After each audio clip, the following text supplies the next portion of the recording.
What's happening, everybody? Well, I've been getting more requests to talk about, get my thoughts on the 6.1 liter Hemi, that original SRT power plant. And I thought, man, that's actually a really good idea. And I'm really stoked that folks are looking to show some love to that original SRT power plant that brought us into the modern era for Mopar muscle cars.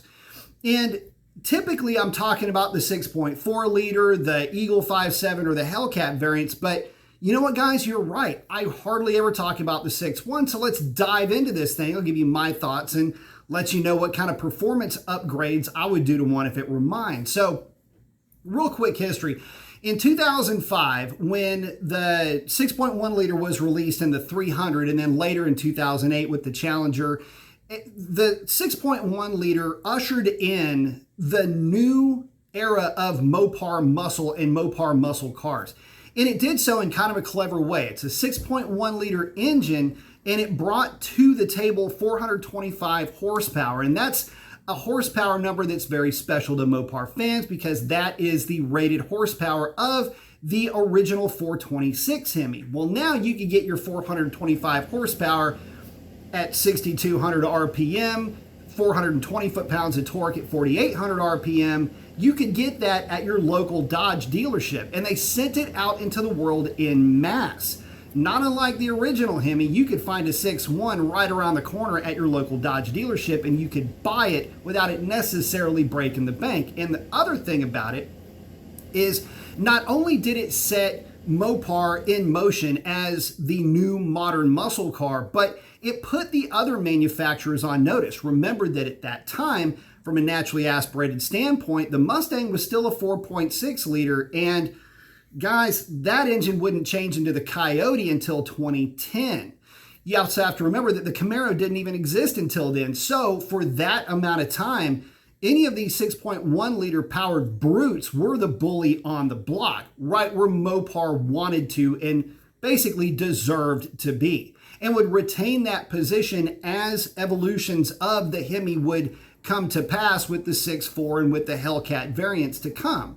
But this is way before that. And so this is why a lot of folks look to the 6.1 as the purest form of the Generation 3 Hemi. And the reason for that is that it doesn't have any electronic add-ons to help it make power. And what I mean by that is it doesn't have variable valve technology. It doesn't have variable cams, variable intake runners, none of that. It is just relying on good old-fashioned physics to make horsepower. You got sequential port fuel injection, and that was about it. So what you had with the 6.1 liter was horsepower in its purest form, and that's why a lot of times guys will refer to that engine as being really the engine with the most soul when it comes to Mopar. Now, breaking the engine down a little bit, it's unmistakable in the way that it looks. And as an aside, it is arguably, although if you argue the point, you've got more of a problem with yourself than your argument,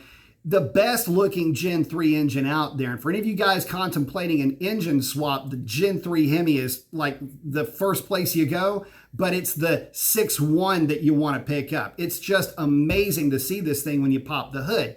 That big, beautiful aluminum intake manifold sitting right on top.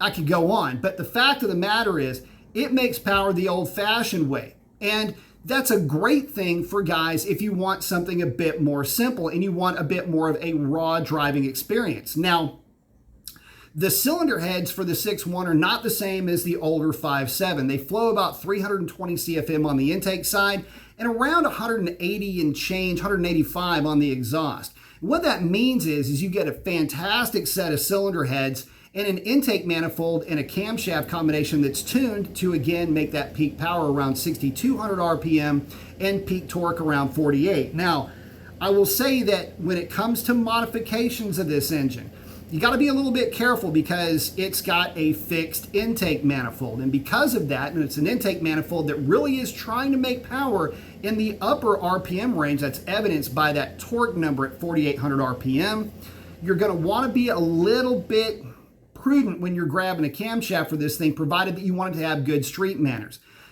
The magic number for most of these Hemi engines kind of hovers in that 220 degrees on the intake side, around 230 degrees on the exhaust side. If I had a 6.1, the camshaft that I would put together for it would be somewhere around 222, 223 on the intake, somewhere around 228, 230 on the exhaust with about 113 degree lobe separation. That is somewhere around practically where almost all of these stage 2 cam offerings are anyway. So, I mean, kind of interesting. I've actually put cams together for these cars only to have later, well, that's kind of the going duration, and that's what seems to work the most, whether it's a 5.7 or a 6.1 or even a 6.4, it works well. So I would stick with the recipe, stick with that roughly 220, early 220s on the intake, just shy or right at 230 on the exhaust. You'll be fine. Lift really doesn't matter, but I like to keep the L lobe separation angle somewhere around 113, at the most 114.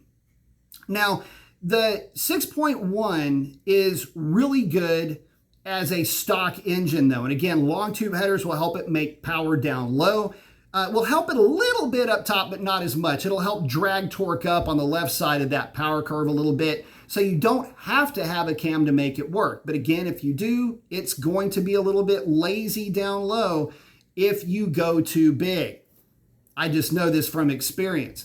But again, in stock form, remember that a 6.1 equipped Challenger with a NAG 1 automatic, that's a 12.8, 12.9 car. I mean, in most tests, that car was at least as, well, the slowest I saw was a 13.0, 13.1. And most of the ones I would see get down the track, at least on a set of drag radials, was always easily deeper into the 12, say a 12.7. Definitely no slouch. And it will hang with pretty much anything on the street just the way it sits. So don't necessarily feel obligated to start throwing parts at this thing. The car is really good as it comes. And again, not to mention just the visual aesthetic of that thing is worth the price of admission to begin with. So taking it any further than just the basic bolt-ons, again, I talked about cams early on because that's usually the first place that people want to go. It's going to respond a lot like, well, any other basic V8, kind of like an LS. In fact, it's been kind of somewhat compared to the LS, just basically calling it Mopar's LS. Now, the thing about the 6.1 is that it, although is very basic in that it doesn't have the electronic aids, the aftermarket really didn't jump onto that architecture. And one of the reasons why is the simple weight of the car. If you go changing out the intake manifold to a shorter runner intake, the engine's trying to make power way too high and you lose all the torque, and you need that torque to get the car moving. So to help get that thing moving, even if you're sticking with the stock camshaft, maybe look into a gear swap. Go with something like a 370 gear, which is an expensive proposition, or a 390 gear. That can be a little bit less expensive, but it's going to make it buzzy on the freeway, but it'll make it rip from a stop. So just whatever your personal comfort level is, I would say I wouldn't go any more than about a 370 with a 6.1 package. Like, in other words, a 6.1 Hemi NAG 1 package. I think 370 would be about as aggressive as I would want to go. But I do know, and I've driven 390 geared cars, and about the only thing about them is that going down the highway, they're revving about 3,000 RPM at about 80 miles an hour. But there are rippers coming out of the hole. So again, just something to consider. But I wanted to show a little bit of love to the 6.1. It's the car that originally captured my imagination for Mopar. It's the first car that I saw that I actually thought that, the thought that went through my head was, man, that car looks the part. And it was a 6.1, an SRT8 Challenger that was lowered, had CCW wheels on it. I mean, just a really good looking car. And again, that's the car that really sparked my interest back into Mopar, just as far as, wow, look at how far they've come. Look at what they're offering now. This thing is amazing to look at. It sounds amazing, runs. What more could you ask for? And again, where it falls in line historically, it really was the bully on the block for, I don't know, 3 years, 2008, 2009, 2010, actually 2011, right as the Camaro was coming online and the Coyote engine was coming to us. Before that, if you wanted a naturally aspirated hot rod, you had the 6.1. And again, that was the one to beat. So at any rate, want to go ahead and wrap it up here. Showing some love to the 6.1 liter. Post up your comments. Let me know what you've done with your 6.1. I'd love to hear your success stories. And with that, that's a wrap. Y'all have a great one. Adios.